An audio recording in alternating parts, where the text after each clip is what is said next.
दोस्तों नमस्कार। तुला राशि वाले मेरे मित्रों, 5 महापुण्य जो आपको अपने जीवन में एक बार अवश्य करने चाहिए। जी हाँ दोस्तों, इनमें से कुछ ऐसे महापुण्य हैं जो विशेष तौर से आपकी राशि के जातकों को निश्चित तौर पर एक बार जीवन में अवश्य करने चाहिए। जी हाँ दोस्तों, अब इन पांचों महापुण्यों का फल इतना बड़ा और भव्य है कि इससे न केवल आपके जीवन में सुख और शांति कायम होती है, बल्कि आपके पितृ पूर्वज भी तृप्त होते हैं और आपको शुभ आशीर्वाद देते हैं। जी हाँ दोस्तों, तो कौन से हैं वो 5 महापुण्य जो हमारे शास्त्रों में बहुत महत्व रखते हैं और किसी भी मानव के जीवन में किए गए कर्मों के फल को पूर्ण रूप से शुभ कर्मों के फल में बदलने का दम रखते हैं। तो इन महापुण्यों के विषय में हम आगे चर्चा करने जा रहे हैं। साथ ही साथ हम आपको ग्रहों की बदलती चाल के अनुसार आपको अपने जीवन में कौन से बदलाव करने चाहिए और आने वाला समय आपके लिए कैसा होने वाला है, और इन सबसे महत्वपूर्ण बात यह है कि कौन से ऐसे कार्य हैं जो आने वाले समय में आपको भूल कर भी नहीं करने हैं, अन्यथा आपको होगा बहुत बड़ा नुकसान, बहुत बड़ा घाटा। जी हाँ दोस्तों, हमारी पूरी कोशिश होती है कि हम आपको ज्ञान के सर्वोच्च शिखर पर लेकर जाएं और आपको कुछ ऐसा अद्भुत, अनोखा और पूर्ण रूप से शास्त्रीय पद्धति पर आधारित धार्मिक ज्ञान भी दें, ताकि आप अपने जीवन का उद्धार कर सकें और न केवल एक सुखमय जीवन जीकर इस संसार से विदा हों, बल्कि आपके मन में, आपके घर परिवार में ईश्वर और धर्म के प्रति जो आस्था प्रगाढ़ हो, उसका प्रभाव आपकी आने वाली कई पीढ़ियों तक रहे। तो दोस्तों, हमारी इस कोशिश में आपको साथ देना है और आपको बदले में बस इतना करना है कि हमारे बनाए हुए वीडियो आप पूरा देखा करिए, क्योंकि जब तक आप वीडियो पूरा नहीं देखेंगे आपको सभी बातें अच्छी तरह से समझ में नहीं आएंगी। हम अपने वीडियो में पूर्ण रूप से ज्ञानवर्धक बातें ही लेकर आते हैं, इधर उधर की हल्की फुल्की बातें हम कभी भी नहीं करते हैं। हमारी हर वीडियो से आपको कुछ न कुछ जानने को, सीखने को अवश्य मिलेगा, इस बात की हम गारंटी देते हैं। तो दोस्तों, आज का यह वीडियो आपके लिए बेहद आवश्यक है। इस वीडियो में आपको कुछ ऐसा रहस्यमय ज्ञान भी प्राप्त होगा जिससे आपका जीवन पूर्ण रूप से बदल जाएगा। साथ ही साथ आज की और आने वाले समय की ग्रह स्थिति का आपको ठीक ठीक अनुमान भी हो जाएगा, जिससे आपको जरूरी बदलाव करके अपने जीवन के सर्वोच्च स्तर को प्राप्त करने में आसानी होगी। तो वीडियो को पूरा देखें और यदि आप वीडियो में बताई गई बातों से पूर्ण रूप से सहमत हों तो अंत में वीडियो को लाइक अवश्य करें। तो चलिए दोस्तों, वीडियो की शुरुआत करते हैं, लेकिन इससे पहले आपसे एक निवेदन है कि कमेंट में पूरे भक्तिभाव के साथ जय मां भद्रकाली लिखना ना भूलें। दोस्तों, माता का सीधा आशीर्वाद और प्रेम आपको प्राप्त होगा। साथ ही साथ यदि चैनल पर पहली बार आए हैं तो सब्सक्राइब करके बेल आइकन को दबाना भी बिल्कुल ना भूलें। इससे होगा यह कि हमारा मनोबल बढ़ेगा, हमारा चैनल परिवार भी बड़ा होगा और हम दुगनी मेहनत से आपके लिए सर्वोत्तम से सर्वोत्तम ज्ञान लेकर आते रहेंगे। तो चलिए दोस्तों, आगे बढ़ते हैं। दोस्तों, हम आपको बता दें कि इस संसार में, जिसे हम मृत्यु लोक कहते हैं, आप चाहें या ना चाहें, आपके हाथों से कहीं ना कहीं कोई ना कोई पाप कर्म तो अवश्य होता ही है। तभी तो यहाँ जन्म और मृत्यु का जो चक्र है वो कभी टूटता ही नहीं है। मानव बार बार जन्म लेकर आता रहता है और अपने द्वारा किए गए कर्मों का फल प्राप्त करता रहता है। तो ऐसे में हमारा धर्म, हमारा आध्यात्म आपको यह एक सुविधा दे देता है कि आप यदि चाहें तो अपने कर्मों के प्रभाव को कम या फिर समाप्त भी कर सकते हैं। जब आप पुण्य कर्म करेंगे तो आपके जो अनजाने में ही किए गए पाप कर्म हैं उनका भी नाश हो जाएगा और आपके खाते में पुण्य कर्म का हिसाब भी बढ़ता चला जाएगा। जी हाँ दोस्तों, अब इससे होगा यह कि आपका जब पुण्य कर्म का हिसाब किताब बढ़ता जाएगा तो आपको जीवन में सुख और सुविधाएं हासिल होनी शुरू हो जाएंगी। मानसिक चिंताएं और यातनाएं समाप्त होने लगेंगी। अब जब आपका मन सुख और शांति से भरा हुआ होगा तब आप ईश्वर का ध्यान बड़े ही आसानी से कर पाएंगे। जी हाँ दोस्तों, एक गृहस्थ इंसान के लिए ईश्वर का नाम ले पाना बहुत ही कठिन बन जाता है जब उसके जीवन में परिस्थितियां विकराल रूप में उसके सामने मुंह फाड़ कर खड़ी रहती हैं, क्योंकि चिंताओं के, संकटों के भंवर जाल में इंसान अपने आप को ही भूल जाता है। तो ईश्वर को याद रखने की क्षमता किसके पास है?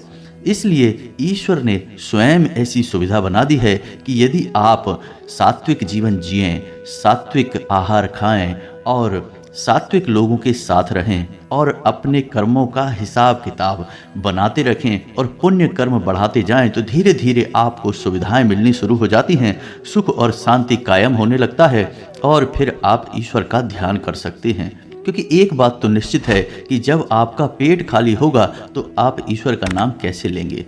जब तक आपकी शारीरिक जरूरतें पूरी नहीं हो पाएंगी तब तक आप आत्मिक जरूरतें या ईश्वरीय जरूरतें कभी पूरी नहीं कर पाएंगे।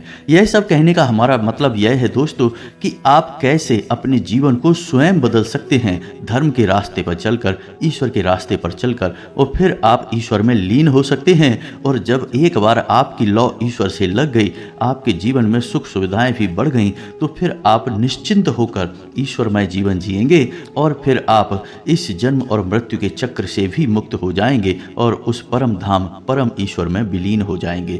तो यह इस चक्र को तोड़ने का एक सरल मार्ग है।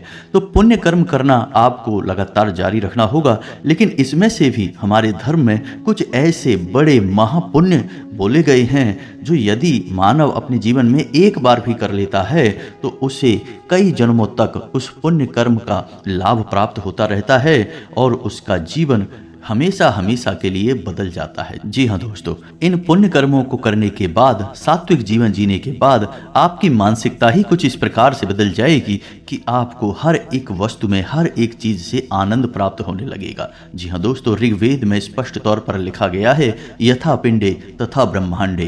कहने का मतलब यह है कि जैसी आपकी मानसिकता हो जाएगी वैसी ही आपकी वास्तविकता हो जाएगी। जी हाँ दोस्तों, कुछ लोगों की यह शिकायत रहती है कि आपकी वीडियो लंबी लंबी होती हैं, आप थोड़ा शॉर्ट में वीडियो बनाया करिए।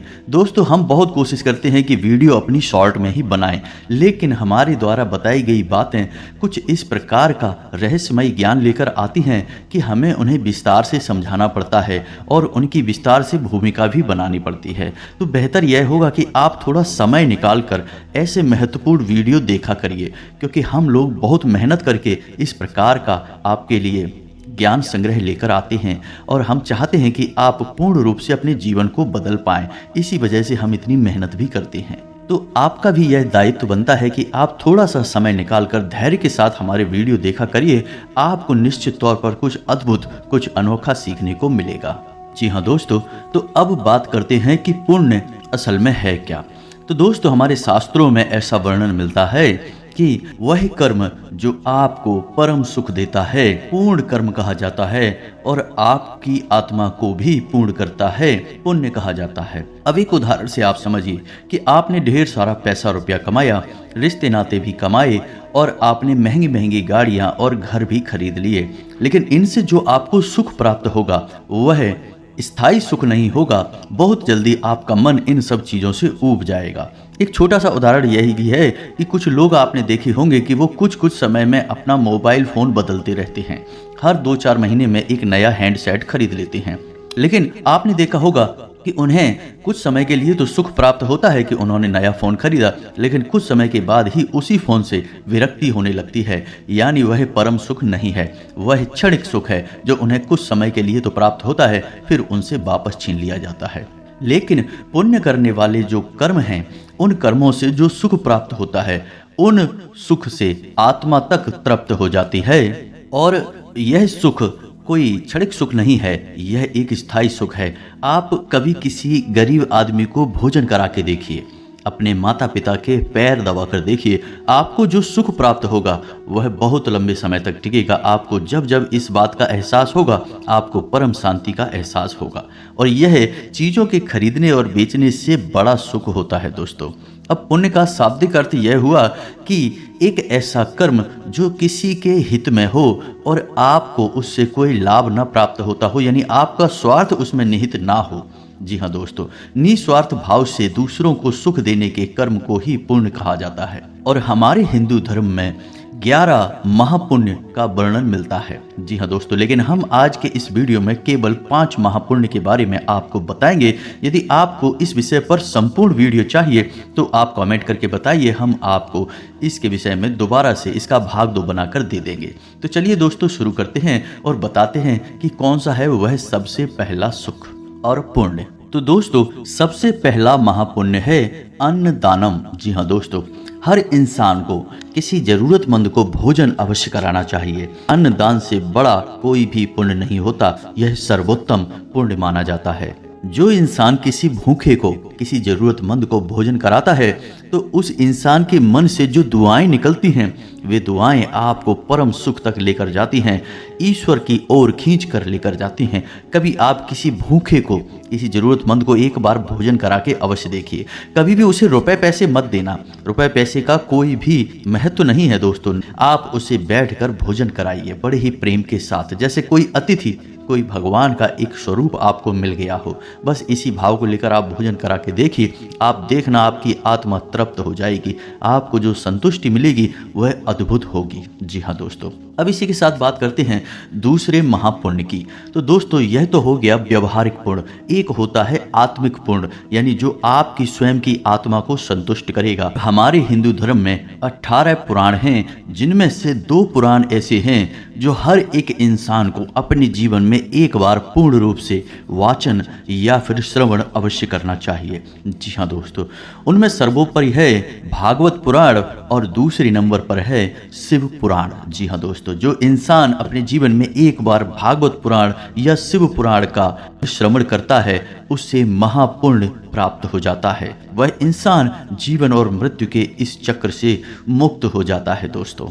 तो अब कुछ लोगों के मन में यह प्रश्न उठेगा कि पुराण यानी कि भागवत कथाएं कराना तो बहुत महंगा है और हम इतना आर्थिक भार सहन नहीं कर सकते हैं, तो इसके लिए क्या उपाय है? तो दोस्तों आप इतना खर्चा ना करें, आप मूल पाठ करवा लें जो कि बहुत सस्ता पड़ता है और आपके घर के लोगों के लिए ही केंद्रित होगा।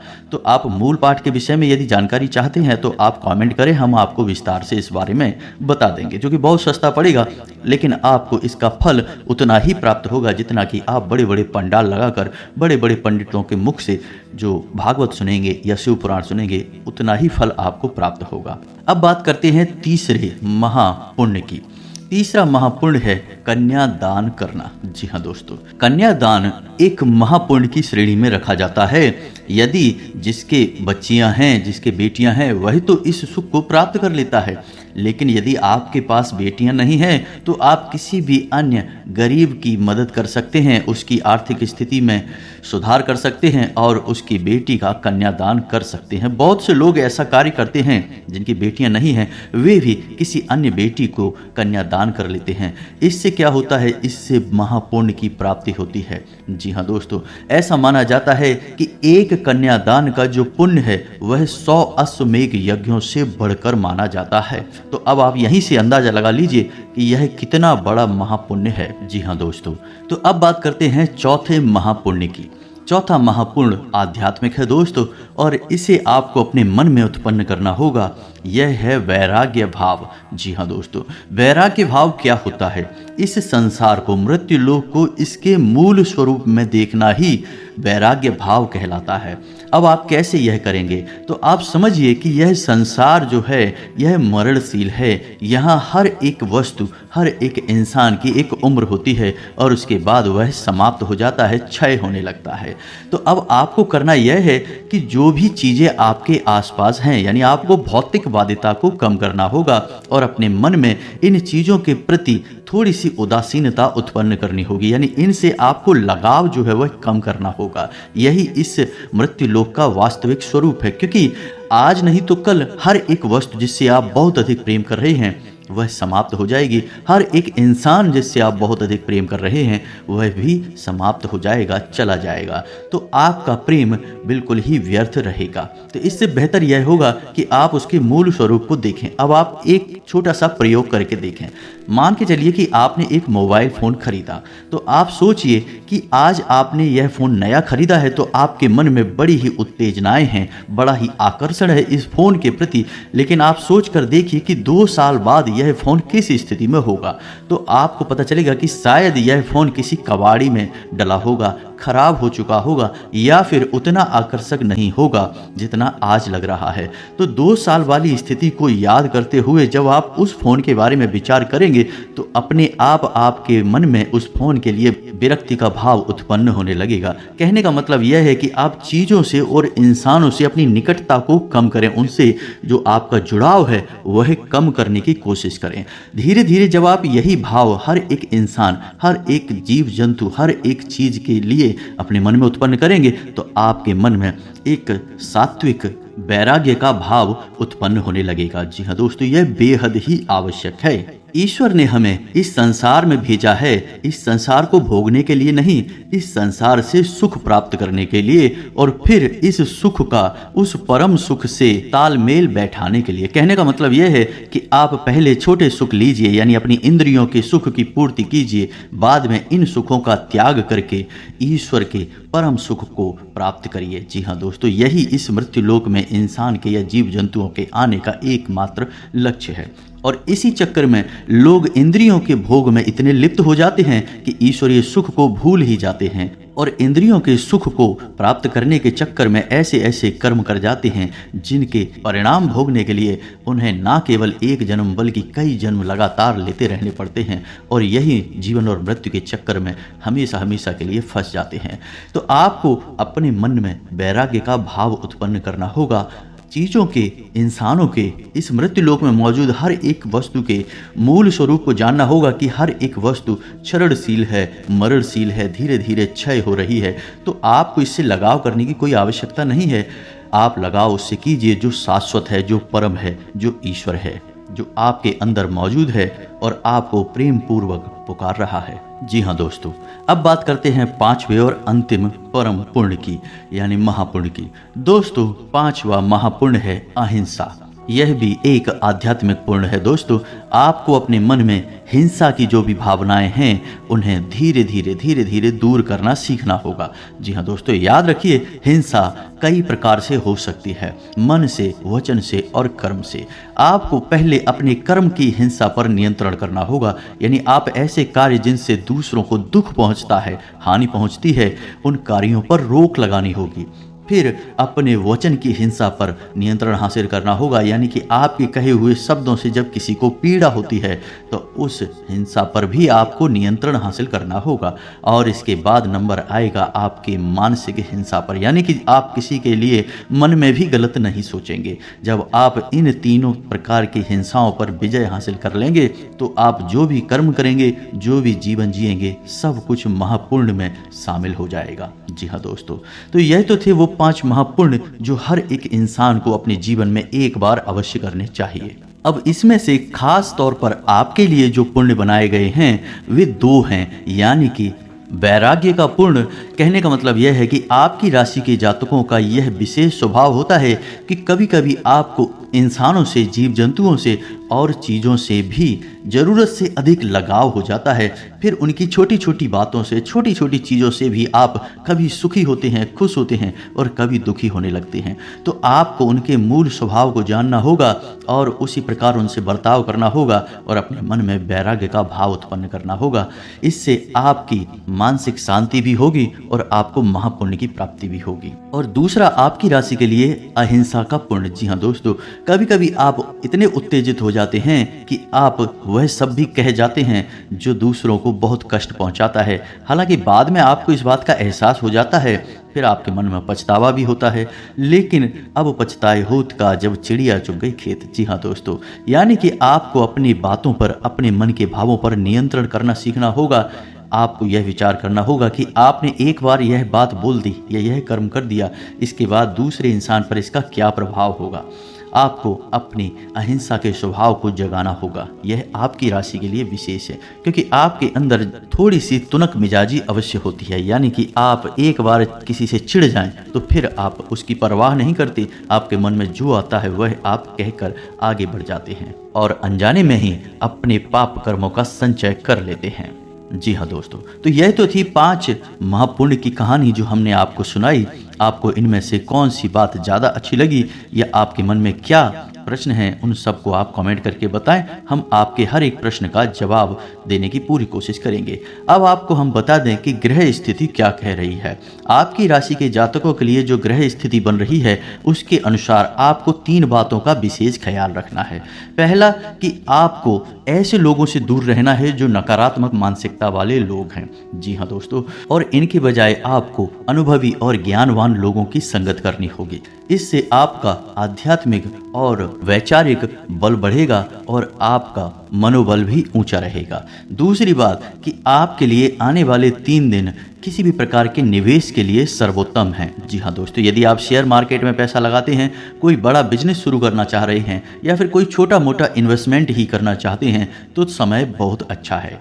आप आंख मूंद कर निवेश करिए, आपका पैसा डूबेगा नहीं, इस बात की हम गारंटी देते हैं। क्योंकि बुध की जो स्थिति बन रही है वह स्पष्ट तौर पर यह बता रही है कि आपको किसी भी प्रकार के धन के निवेश में लाभ प्राप्त होगा। जी हाँ दोस्तों, फिर भी हम आपको यह कहेंगे कि आप अपनी सतर्कता को ना छोड़ें। किसी अनुभवी और बुद्धिमान इंसान की सलाह मशवरा करने के बाद ही अपने रुपए पैसे का निवेश करें। जी हाँ दोस्तों, और जब भी आप निवेश करें यानी पैसा किसी को दें, निवेश करना भी पैसा देना ही हो गया, यानी आप पैसा कहीं लगाएं या फिर पैसा किसी को दें तो उस समय आप 708 यानी 708 इस नंबर को अपने मन में दोहराएं और अनंत होकर वापस आना, यह अपने मन में बोलें।